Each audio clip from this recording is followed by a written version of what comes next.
To YouTube channel मेरे प्यारे प्यारे बच्चों। चलिए भार पढ़ते हैं। भार का मतलब आप लोग समझते यही होंगे। भार यानी होता है वजन। जैसे कि यहाँ पर आप देख रहे होंगे, यानी आप जानते हो शुरू से क्लास 3 से बताया जा रहा है आप लोग को 1000 ग्राम में 1 किलोग्राम होता है ना। 1000 ग्राम में कितना होता है? 1 किलोग्राम होता है। और 500 ग्राम को आधा किलोग्राम कहा जाता है। ऐसे भी आधा लिखा जाता है, ये ऐसा करके भी लिखा जाता है। जैसे 250 ग्राम को 1 पाव कहा जाता है या पाव किलोग्राम भी कहा जाता है।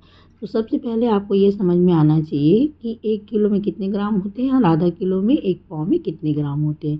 तो पहले आप लोग समझिएगा, 1000 में 1 किलोग्राम और आधा किलो में 500 ग्राम और 250 ग्राम यानी 1 पाव यानी 1/4। आधा किलो यानी 1/2 और 1 किलोग्राम यानी पूरा 1, है ना। 1000 में पूरा 1 किलोग्राम। अब आधा किलोग्राम बोला जा रहा है तो 1000 का आधा यानी 500।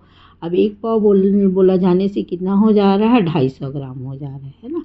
तो ये 1 पाव। और अब आपको आधा पाव समझना, 2.5 का आधा कर दोगे तो कितना हो जाएगा? 125। इस तरीके से चलिए समझते हैं। देखिए ऐसा रहता है तराजू बाट, उसमें इस तरीके से बाट बना होता है। इसमें यहाँ वेट किया जा रहा है इस तराजू से। ठीक, अब यहाँ पर चलिए समझते हैं। खाली स्थान भरो। जैसे कि यहाँ पर आप देख रहे होंगे 2000 ग्राम लिखा है।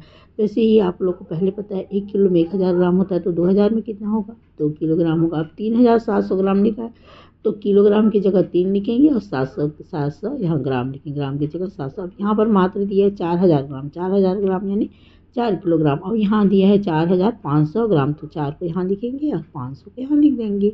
अब यहाँ पर 8000 ग्राम यानी 8 किलोग्राम।